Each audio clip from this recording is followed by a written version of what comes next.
What is your name, please? My name is Robert A. Crowder.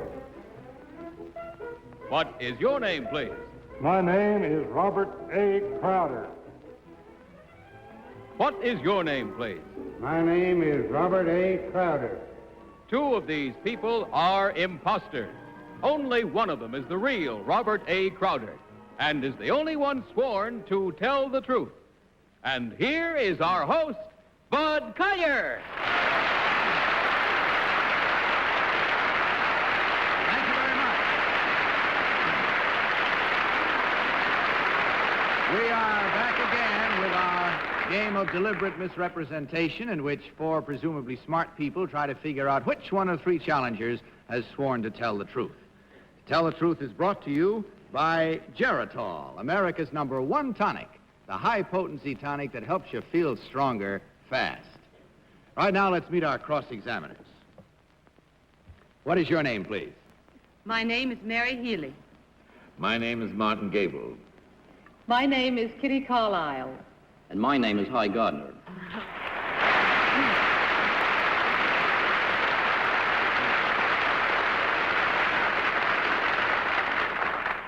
Now, these three people all claim to be Robert A. Crowder. Of course, only one is the real Robert A. Crowder.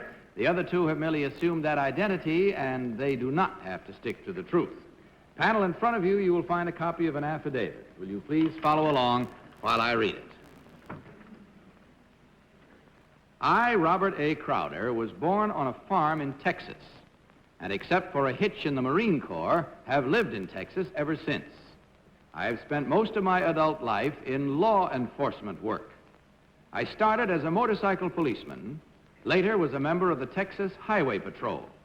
Until recently, my hobby was raising white-faced cattle, but I had to give it up due to the demands of my present job as chief of the Texas Rangers. I swear that the above statement is the truth, the whole truth, and nothing but the truth. Signed, Robert A. Crowder. Now, we start our game in just a moment. Back. All right, it's time now to play our game. These three people all claim to be Robert A. Crowder, chief of the Texas Rangers. Now, remember, only the real Robert A. Crowder is required to answer your questions truthfully. You will each question until you hear this signal. At the end of the questioning period, you will be asked to record your vote for the one person who, in your opinion, is the real Robert A. Crowder. All right, we'll start this question bee tonight with Mary Healy. Mary? Oh. All right, contestant number 2. Can you tell me where the Balinese room is? That is the Shamrock Hotel. Number 1, can you tell me where the Balinese room is? It's in Dallas. Number 3, can you tell me where the Balinese room is? It's in Galveston. Thank you very much. Tell me, does the Shamrock Hotel have laundry chutes? Yes. It does. Number 2? It does not. Number 3? I don't know. That's running the gamut. Martin Gabel. Number 1, are white-faced cattle longhorns? They could be. Number 2, do you agree with that? They have all kinds. They have the pole with no horns at all, but the horn cattle are semi-long. Number 3, what's your opinion? They have both types. There is a ranch in Texas which is larger, I believe, than the state of Rhode Island. It's called the King Ranch. At number 2, can you tell me the name of the family that owns that ranch?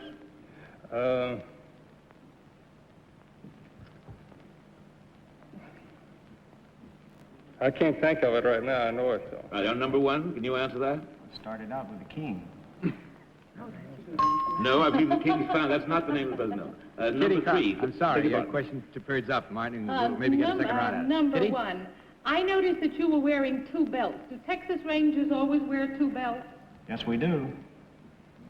Number 2, where's Neiman Marcus? That's in Dallas. Number 3, are the Texas Rangers like the Canadian Mounted Police always get their man? They sure do. Number 2, what's the difference between the Canadian Mounted Police and the Texas Rangers? Well, the Texas Rangers is a state organization, and the Canadian Police, of course, is for the nation. Hi, Gardner. Number 1, what is the name of the governor of Texas? Price Daniel. Of what important Senate committee was he the chairman before he was elected to the governor's chair? I don't recall that right now. Would you know number 2? No, I do not. Would you know number 3? I believe he was on a narcotic investigating committee. Number 3, do the Texas Rangers use planes or helicopters as standard equipment? They have planes. Number 2, as a motorcycle cop, when you stop a man for speeding, what's the first thing you're supposed to do? The first thing I do is get off the motorcycle.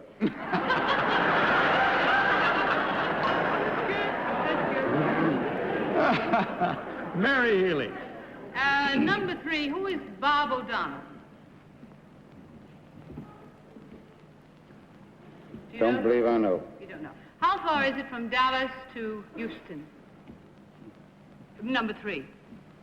Approximately 300 miles. With that approximation, our time is up. It's time now to vote. So without consultation, panel, will you mark your ballots and select number 1, number 2, or number 3? May I point out again that for every incorrect vote, our challengers will receive $250 from Jarrett's Hall, and that means if they fool the entire panel, they may win as much as $1,000. All right, panel, have you marked your ballots? Mary Healy, for whom did you vote? I voted for number 3 Why, Mary? because he knew where the Balinese room was, and I once worked there.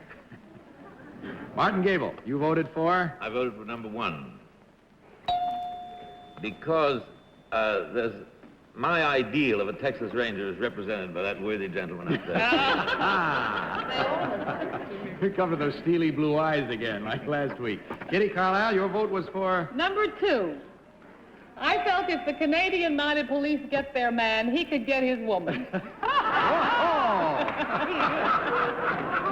Hi, Gardner. I voted for number 3, but I was going to vote for 2 first. He looked too big to get on a motorcycle, so I switched to 3 because he looks like what a Texas Ranger wouldn't look like in a B movie. They have big motorcycles down there in Texas. Maybe you didn't know that. All right, there we are. We've put our votes in and we've made up our minds. Let's see how well you agree with us now, because I assume you have at home, too. Let's find out now which of these people is the chief of the Texas Rangers.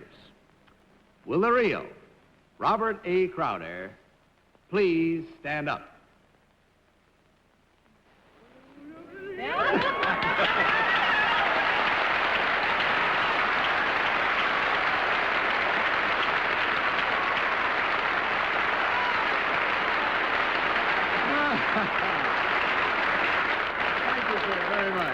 Nice having you here. Now let's find out about the other 2. Number 1, who are you really and what do you do?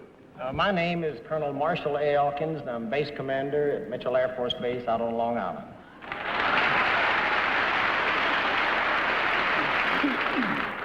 Colonel, I know the whole country shares with you the great pride that you have in the Air Force, which is celebrating, I believe, its 50th year as an air power in America. Isn't that correct? That is correct, and on the 19th of this month, Sunday, we're having our Armed Forces Day at Mitchell Air Force Base. We'd like to welcome everyone out. It's a big show. Sure, get out there and see it. That leaves number 2. How about you, sir? My name is Jim Lee Howell. I'm from Arkansas. I'm coach of the World Professional Football Champions, the New York Giants.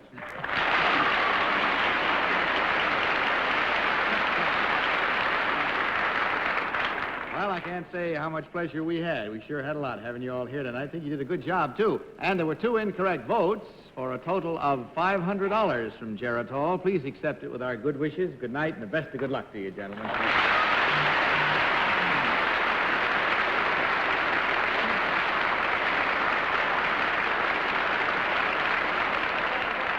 Now, may we have our next group of challengers, please?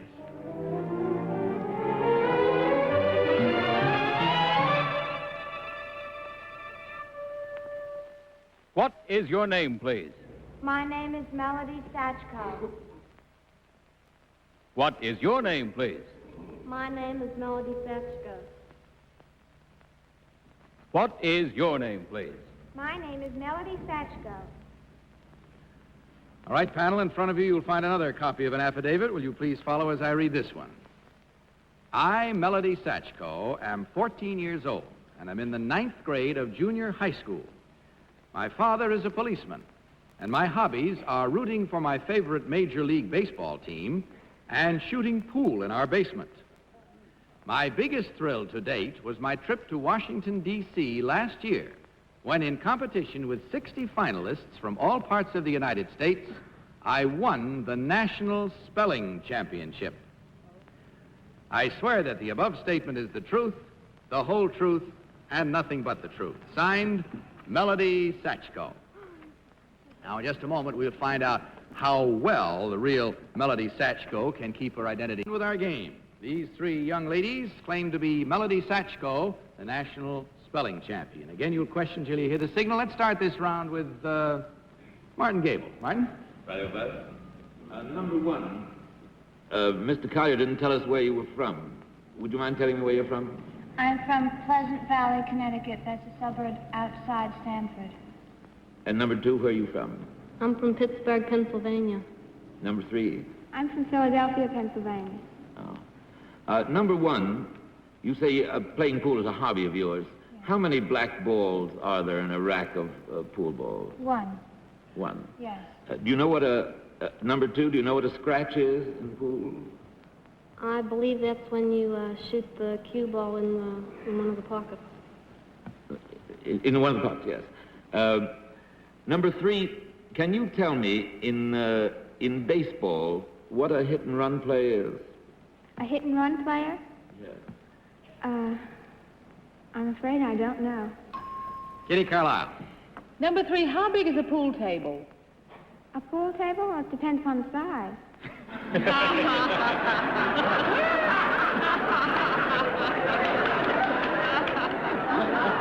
Well, at our house, we have an under-regulation size pool table. I see. Number 2, I'm not terribly up on pool. What's the difference between pool and billiards? I don't know.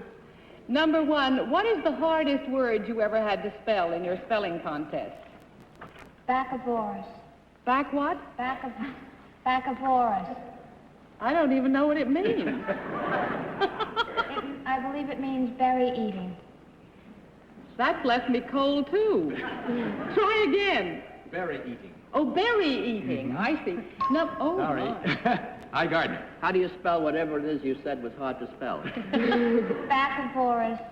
B-A-C-C-I-V-O-R-O-U-S. I'll look that up when I leave. I'll let you know about it. What is your favorite major league team? The Dodgers. The Dodgers. Who is your father, rather, when he comes home at night, he's a policeman, is that correct? Yes. When he comes home at night and he takes off his gun, does he remove the bullets? Yes. What? Mary Healy. Number 2, would you spell anti-disestablishmentarianism for me? This is only a half-hour show. Anti-disestablishmentarianism.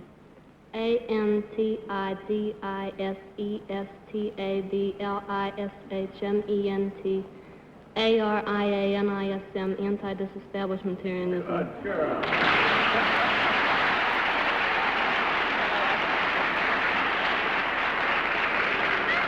I hate to do it, but number 3, would you spell... Anti-disestablishmentarianism? No, I said, all right, go ahead.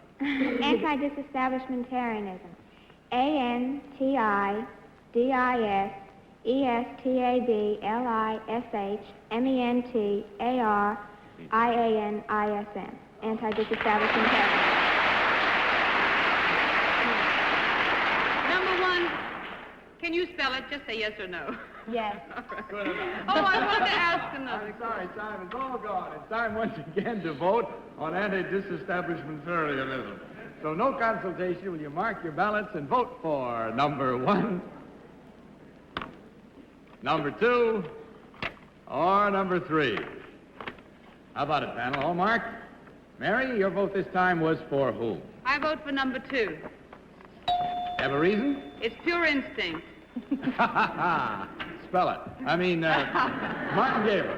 I voted for number 3, Bud, because the very professional way that number 3 named the word and then went on to spell the What word, Martin? And, well, I would have asked a question about spelling, Bud, but I wouldn't have known whether the girls were right or not. I don't either. Anti-disestablishment theory. Kitty Carlisle. Number one. Number one gave me a new word, bacivorous, and I'm grateful to her for it. And hi, Gardner? Number 2. I voted for number 2 because when she spelled the word, she sort of droned it out with the same monotonous regularity and style they use at spelling bees. Well, all right, there we are. Now let's see what sort of a spell we've woven over you at home. We're about to find out which one of these nice young ladies was the champion speller of the nation. So now, will the real Melodie Sachiko please stand up?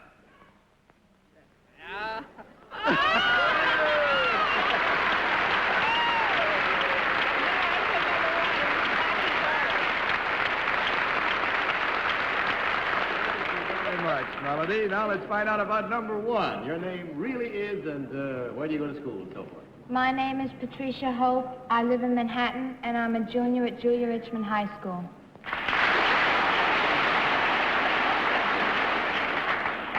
And number 3, how about you, young lady? My name is Phyllis A. Hanson. I live in West Hempstead, and I go to H. Van Carey Junior Senior High School.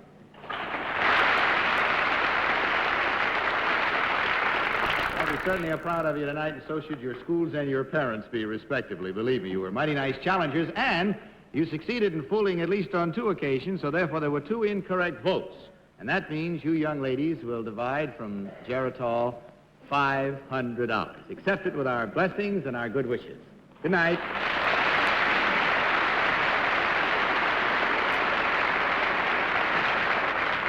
Now may we have our 3rd team of challengers, please.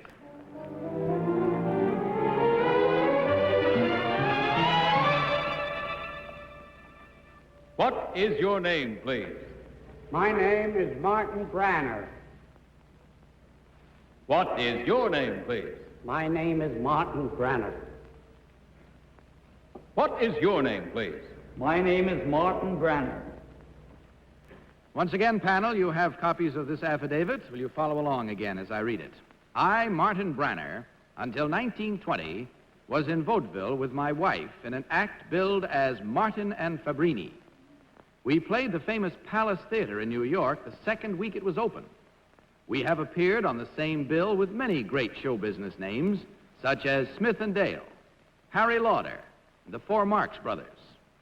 37 years ago, I quit show business and started cartooning.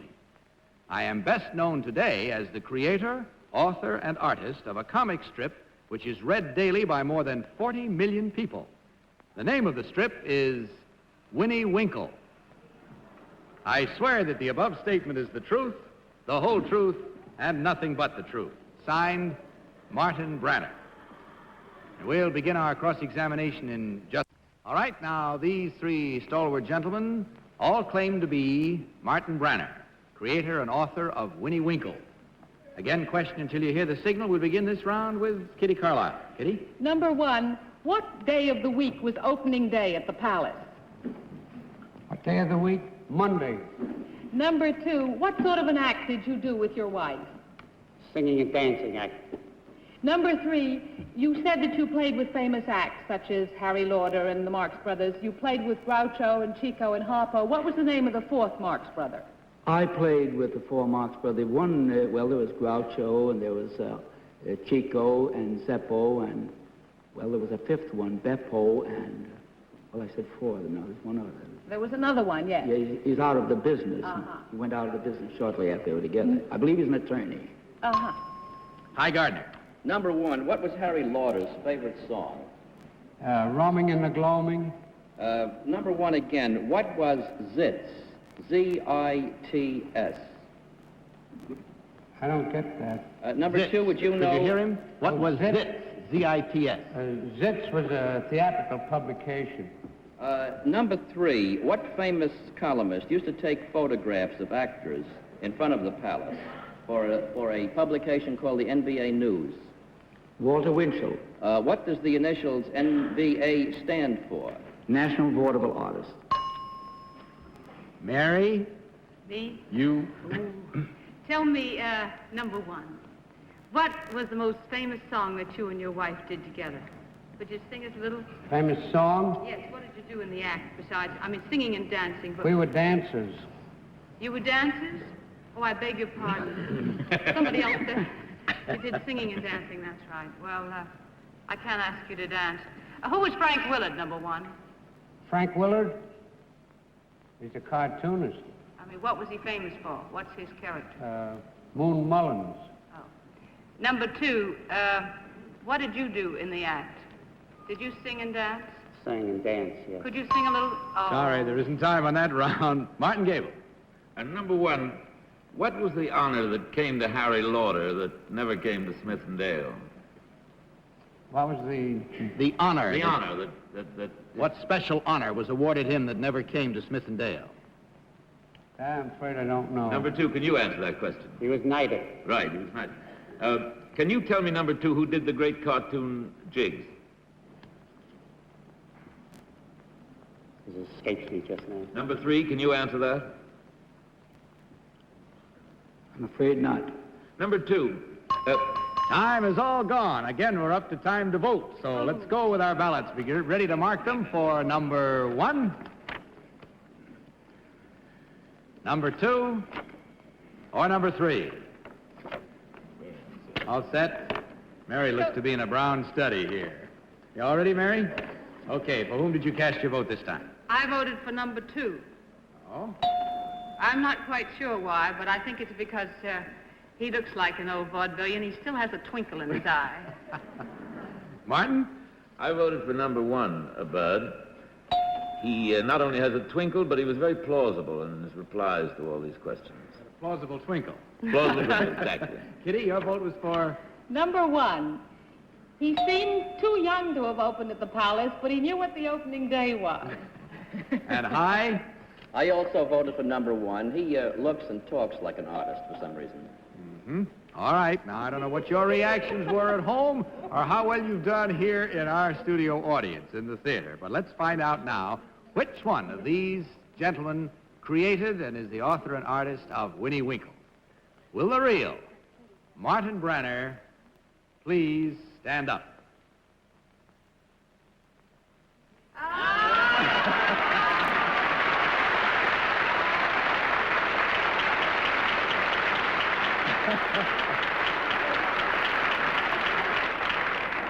Thank you very much, sir. It was nice having you with us tonight. Number two, would you tell us with your plausible twinkle just exactly who you really are and what you do? I was John Crooks, news librarian of the Associated Press for 40 years. I'm now retired.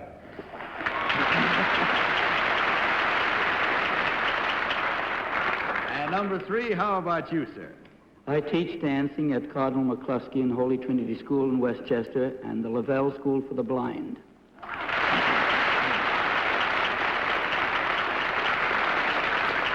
You told us what you do, sir, but you did not give us your real name.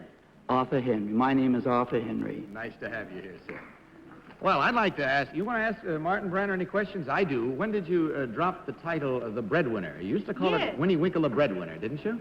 Well, that was Captain Patterson's title, and... oh, I see. I think we dropped it when the space got a little bit short. They crowded the title into the first panel.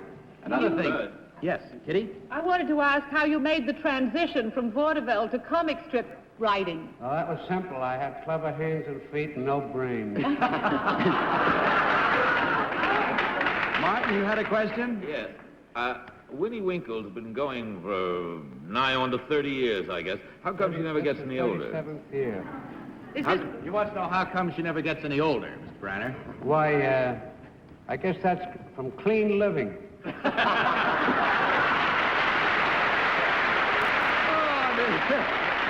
I'm afraid that's all we have time for. It was a nice visit. A lot more questions we'll ask you after the show, I think, Martin. We have only one incorrect vote there, and that was Plausible Twinkle himself. And that means, of course, that from Geritol, $250 to be divided. Thank you very much, gentlemen. We hope you enjoyed your visit as much as we did having you here. Good night.